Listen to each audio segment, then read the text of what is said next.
This clip's brought to you by ServiceNow. AI is only as powerful as the platform it's built on. With the ServiceNow AI platform, your AI, data, and workflows all work together, connecting every corner of your business. To see how you can put AI to work for people, visit servicenow.com/AI-agents. Big story of the week, Sabalenka, 52-week end-to-end. I didn't even know these stats that you're coming up with, producer Mike, you tennis guy. Wire to wire. Wire to wire. He gives me all the people that have done wire to wire and how many times they've done it. I mean, you are just a nerd. Yeah. Thanks, Google. I don't think that I had ever really thought about wire to wire before, but now I'm kind of obsessed with it. Sabalenka goes wire to wire, obviously still playing in their tour finals, but up to 59-11 on the year, 4 titles.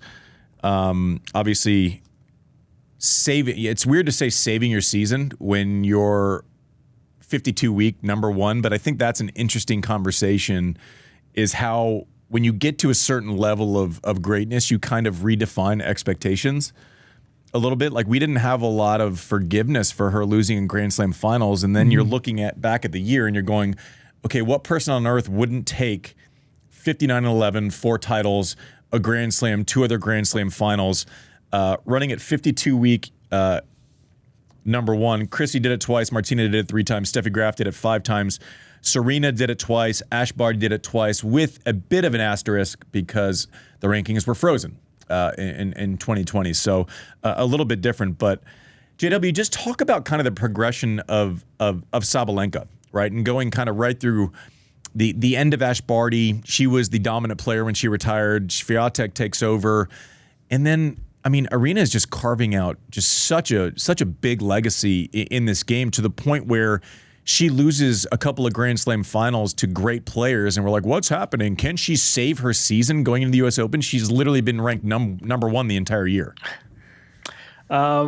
But this is, it's interesting because the 52-week, the wire-to-wire, which I actually think is kind of an interesting stat. We can talk about that in a bit with the men, which did not have this wire-to-wire. But no, I mean, it talks a lot about her consistency. It talks about her ability on all surfaces. But, you know, when you're number one to start the year and you've won 2 majors the previous year and you don't win any of the first 3, I think it's kind of reasonable to say, can she salvage her season? I mean, I think she would say it's at some level as well. I mean, you know, players are playing to win majors. And she has a great match in Australia.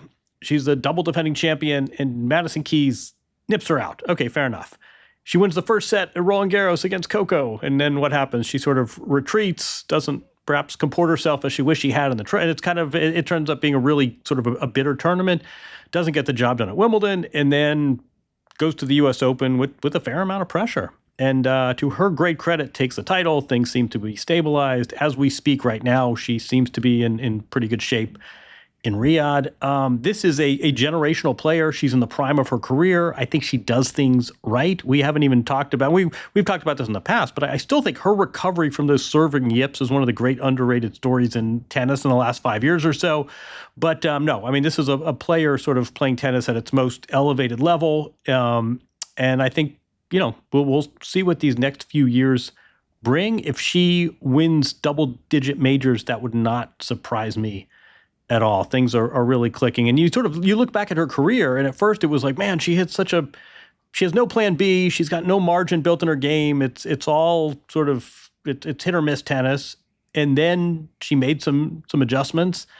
And now you almost look back and you say, man, if she had closed out a couple of those matches, this might be an 8-time, 9-time major champion. As it stands, I suspect she'll get there in the end. I mean, if she's, you know, still in her mid to late 20s, she should be okay here. But no, I mean, we can talk about, what do you make of this goal line to goal line? I mean, to me, that sort of says a lot on a lot of levels. But what do you make of number 1, January 1st, number 1, December 31st? Yeah, I mean, it means, well, also you look at the 59 match wins going in, it's a weird thing, because you'll look back at like kind of and she's going to be judged against the greatest seasons in history and the greatest players in history now. She's entered that conversation where the only way you can talk about her is amongst giants, right? Like giants of our game. 59 match wins isn't going to be in the top 10, 20 most match wins ever.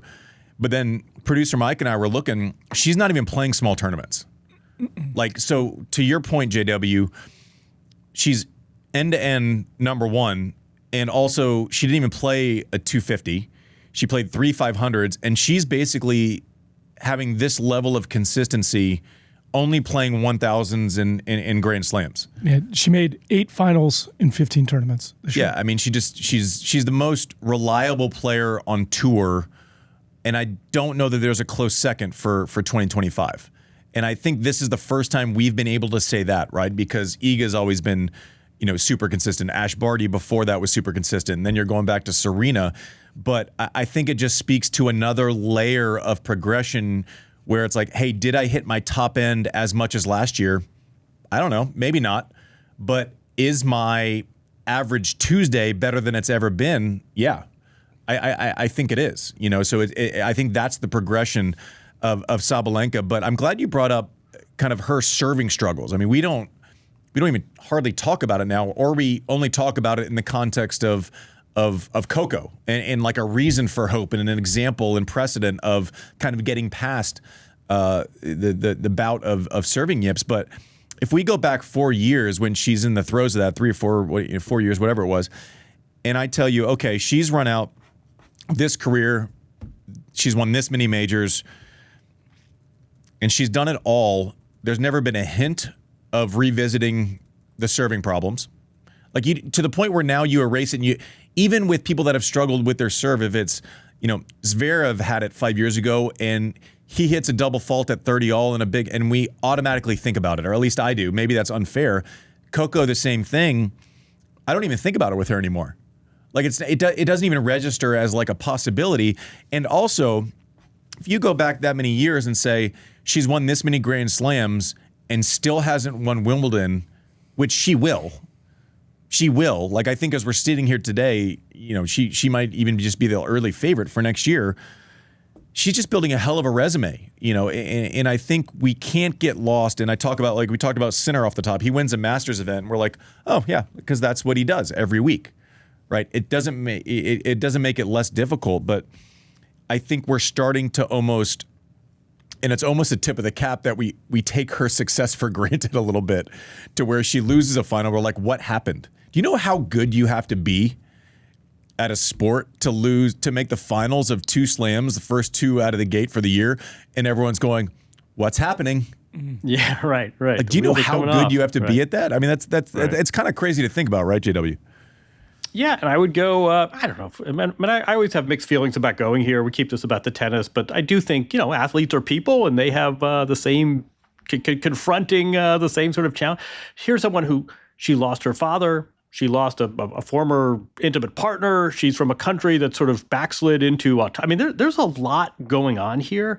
And what do we know about her? She's a good time. She smiles. One of my favorite quotes of the year, after she lost to Coco and had that disappointing Roland Garros final, and she's going to go drink tequila and eat gummy bears on a beach. What do we know about her? She's got a good attitude. She's fun. She's got a good spirit. She's got this generosity of energy, of spirit. There potentially were a lot of roadblocks these last few years. And for her to just sort of surmount them, keep going, she's kept her team intact. This is a great doubles player. There's a lot to admire here. I would submit she is number one goal line to goal line, and still, in a weird way, at least to the general sports public, an underrated figure. You buy that? I buy that. And also I think she's a shining example of leaning into your own personality, right? We actually talked about it with her on the show. I think she came on, it was actually right after tour finals last year. And it was kind of like she's unapologetic about, I never in my life, ever, if I was in a Grand Slam final, would have my coach show up with a tattoo of a tiger on his head. Like that distraction. And she's like, no, it was funny. It's a good time. And I think she's a prime example of the criticisms, or not, but observations about her game, right? Where you become good enough and people say, well, why hasn't she won a slam? I don't know. There's inconsistency. She's maybe a bit of a hothead. And now she's a bit of a hothead, but she's also the most consistent entity we have in the women's side of the game, right? McEnroe operated very differently than Pete, right? Monica Seles operated very differently from Serena Williams.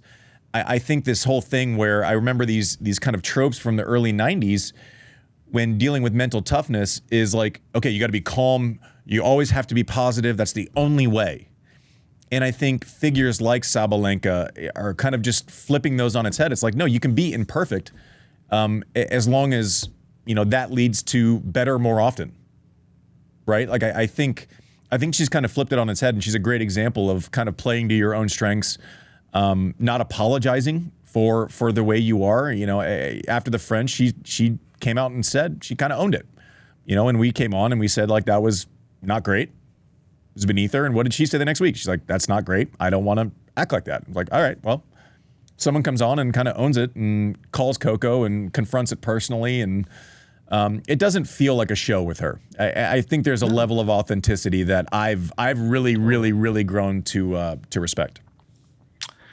Totally agree. No, she's great, and I think when she looks back, she'll say, "Boy, I wish I could have pulled that out against Maddie Keys, and I had that Roland Garros, and I took my foot off the gas." But you know what? Solid year. She was who she was. She should be happy with. Really be happy with things.